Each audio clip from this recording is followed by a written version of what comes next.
Bismillahirrahmanirrahim. Assalamualaikum warahmatullahi wabarakatuh. Maha suci Allah, segala puji dan syukur kita panjatkan kehadirat Allah. Semoga kita selalu dalam bimbingan rahmat dan ridho Allah subhanahu wa ta'ala. Subhanallah, walhamdulillah, astagfirullah, wallah, Allahu akbar. Kembali saya dari tim Raja Wali Nusantara. Kali ini akan mengangkat kembali terkait dengan Satria Piningit menggugat langit. Dalam video saya tentang konsensus para monyet itu sudah dijelaskan bahwasanya masyarakat itu sebenarnya tidak semua menginginkan, tidak semua berpikir untuk kaya raya, tidak. Karena menjadi kaya itu tidak mudah, menjadi miskin itu juga susah. Tetapi yang penting bagi masyarakat adalah sejahtera, adil. Jadi makmur atau sejahtera dalam keadilan, adil dalam kesejahteraan, adil dalam hukum maupun adil dalam ekonomi. Jadi yang menjadi masalah bagi masyarakat itu sebenarnya ketidakadilan ekonomi ataupun ketidakadilan hukum dan ketidakadilan yang lainnya, termasuk pendidikan, kesehatan dan yang lainnya. Kita batasin di ekonomi dulu saja.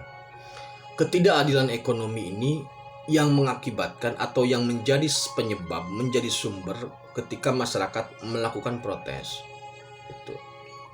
Padahal sebenarnya masyarakat itu kalau saja mendapatkan keadilan itu selesai sebenarnya. Jadi rasa benci, rasa marah itu timbul bukan karena miskin, bukan karena kekurangan, tetapi karena ketidakadilan. Seandainya pemimpinnya adil dalam ekonomi, seandainya masyarakat tidak mendengar korupsi dalam situasi yang sulit, maka masyarakat pun tidak banyak berteriak. Yang membuat masyarakat berteriak adalah ketika masyarakat lapar pada satu sisi, kemudian mendengar sisi lain korupsi. Itu luar biasa. Itu satu contoh ya. Nah kemudian begini saudaraku, SP menggugat langit. Kemarin sudah di video sebelumnya, ini tambahan lagi. Jadi begini, dalam tataran hal yang kecil tadi sudah, dalam tataran hal yang lokal atau ya yang kecil sudah saya sampaikan. Nah kemudian nanti dalam tataran globalnya itu begini saudaraku. Saat ini yang berkuasa terhadap ekonomi dunia itu Cina. Mau tidak mau, faktanya Cina. Jadi guritanya itu memang dari Cina.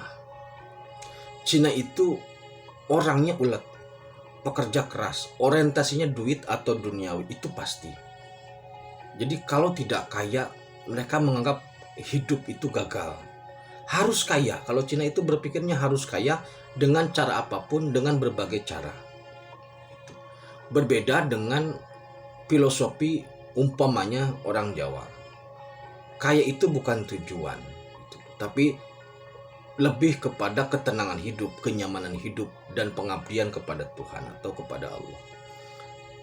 Nah, makanya gerakan Cina terhadap upaya untuk menggurita dunia termasuk dengan jalur sutra itu sangat luar biasa. Nah, begitupun dengan Amerika, begitupun dengan Eropa. Kita sangat jelas mendengar ketika negara-negara adikuasa kemudian melakukan pencaplokan atau melakukan berbagai alasan untuk merebut minyak, untuk merebut sumber daya alam di negara yang lain. Itu sudah telanjang lah, sudah semua orang sudah tahu bagaimana Freeport, bagaimana kemudian di Nigeria dan sebagainya. Banyak sekali lah di Afghanistan, di Irak semuanya. Itu dibuka saja di Google lah, file-file tentang keserakahan dalam mencapai atau dalam mengumpulkan pundi-pundi kekayaan suatu negara. Jadi ini levelnya suatu negara. Nah, kemudian begini. Apakah Indonesia atau Nusantara ini akan kaya suatu saat? Jawabannya bukan kaya, akan sejahtera suatu saat, akan makmur suatu saat. Jawabannya ya. Pasti. Itu aja sudah. Kemudian kapan? Tidak lama tapi bertahap. Jadi memulainya tidak akan lama. Maksudnya startnya itu tidak lama lagi, tetapi tidak langsung kaya lah, pelan-pelan. Genjot beca aja pelan-pelan, bertahap. Jadi apakah Nusantara akan sejahtera? Jawabannya ya, pasti. Nah, kemudian bagaimana dengan orang-orang yang selama ini bersikap serakah? Atau bagaimana dengan negara-negara yang selama ini bersikap serakah terhadap negara atau terhadap orang lain? Nah, disinilah kemudian poinnya seorang Satrio Piningit menggugat langit. Jadi ketika dalam video saya terkait dengan Satrio Piningit Panglima Jagat Raya, ya itu saya isinya sudah lupa ya, tapi Panglima Jagat Raya. Jadi ketika SP mengaktifasi alam, ketika SP memimpin Jagat Raya, kemudian ada ketidakadilan di Jagat Raya, maka ini akan digugat. Maksudnya begini, ketika suatu negara memaksakan investasi di negara yang lain, tetapi investasinya ini penuh kecurangan, memanfaatkan celah hukum atau bahkan membeli produk hukum, sehingga investasi ini kemudian mencelakakan atau merugikan atau mencederai rasa adil masyarakat di negara itu. Nah, maka dengan hal itu, pola seperti itu bisa digugat. Ketika ada satu negara melakukan invasi ke negara lain dengan suatu alasan yang dibuat-buat, tapi tujuan utama atau targetnya jelas untuk pundi-pundi kekayaan, itu bisa digugat. Gitu. Jadi kalau ada suatu negara yang berinvestasi di negara lain dengan celah hukum, kemudian dia katakanlah menghasilkan 10 juta US dollar, maka 10 juta US dollar dan anak atau bunga atau hasil turunan derivasi dari itu akan diambil. Jadi SP kembali menggugat ke langit. Bahasa sederhananya begini, ya Allah, negara itu, kita nggak sebut negaranya ya, negara itu melakukan investasi ke negara yang lain. Kemudian pola investasi itu memang banyak sekali kecurangan, memanfaatkan celah hukum atau membuat produk hukum di negara tersebut agar bisa lolos investasinya, dan pada akhirnya mencederai. Ini gimana urusannya? Di mana sifat adil atau di mana sifat maha adilnya Gusti kalau seandainya ini dibiarkan? Maka kemudian Allah menjawab, maunya bagaimana? Maunya tegakkan keadilan. Caranya bagaimana? Kan begitu ya. Jadi Allah bertanya maunya bagaimana? Kemudian SP menjawab, harus ditegakkan keadilan. Kemudian Allah bertanya, caranya bagaimana? SP menjawab, rampas. Jadi nanti negara-negara atau individu-individu atau korporasi atau komunitas, maksudnya ya lembaga-lembaga lah, lembaga individu, lembaga, korporasi, bahkan negara yang selama ini melakukan kecurangan-kecurangan dalam sektor ekonomi, baik skalanya kecil ataupun besar, itu akan dirampas kembali. Akan dirampas sesuai dengan nilai yang diambilnya. Makanya nanti akan ada negara-negara yang saat ini jadi superpower, nanti miskin.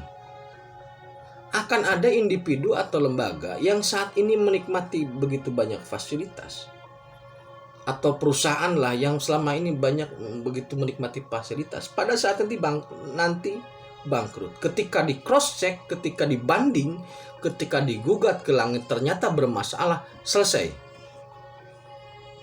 Pola rampasnya gampang kok. Kalau pola rampasnya, kalau dia individu, umpamanya dia memanfaatkan celah hukum, kemudian dia melakukan usaha-usaha yang melanggar keadilan, peraturan, keadilan, gampang kalau dibikin setruk aja selesai kok.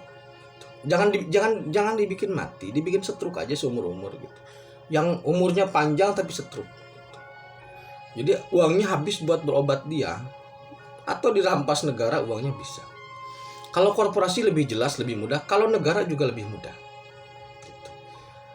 Jadi justifikasi atau punishment terhadap sifat perilaku, baik itu individu atau korporasi atau bahkan negara, dimanapun di jagat raya ini, yang melakukan pola-pola melanggar hukum dalam hal ekonomi, sehingga mencederai rasa adil masyarakat di negara tersebut, itu nanti akan dihitung nominalnya. Dia dapat keuntungan dari negara itu berapa juta, dari berapa juta itu sudah beranak berbunga belum? Kalau sudah beranak berbunga dihitung semua. Keturunan dari duit itu, dari pasinya atau ya pecahan dari uang itu kemarin dihitung. Dan itu bukan hal yang susah untuk seorang SP, apalagi Gustin. Gampang banget itu. Itu gampang sekali ngitungnya. Nah itu nanti akan dikembalikan, itu nanti akan diambil sehingga negara yang saat ini dikatakan kaya bisa jadi miskin. Pasti. Kalau seandainya dia berinvestasi, dia melakukan pola ekonomi, dia melakukan pola bisnis yang merugikan, yang mencederai rasa keadilan masyarakat, yang mencari celah hukum atau bahkan membeli produk hukum. Itu pasti. Nanti ke depan pola keadilan akan seperti itu. Kapan-kapan sabar gitu loh. Jangan terburu-buru lah. Jangan terburu-buru. Semua ada prosesnya, semua ada tahapannya. Itu terkait dengan SP Memeguat Langit ya, bab 2. Nanti kalau ada info langit lagi, insya Allah saya kasih tahu. Terima kasih, tetap tingkatkan iman dan amal soleh.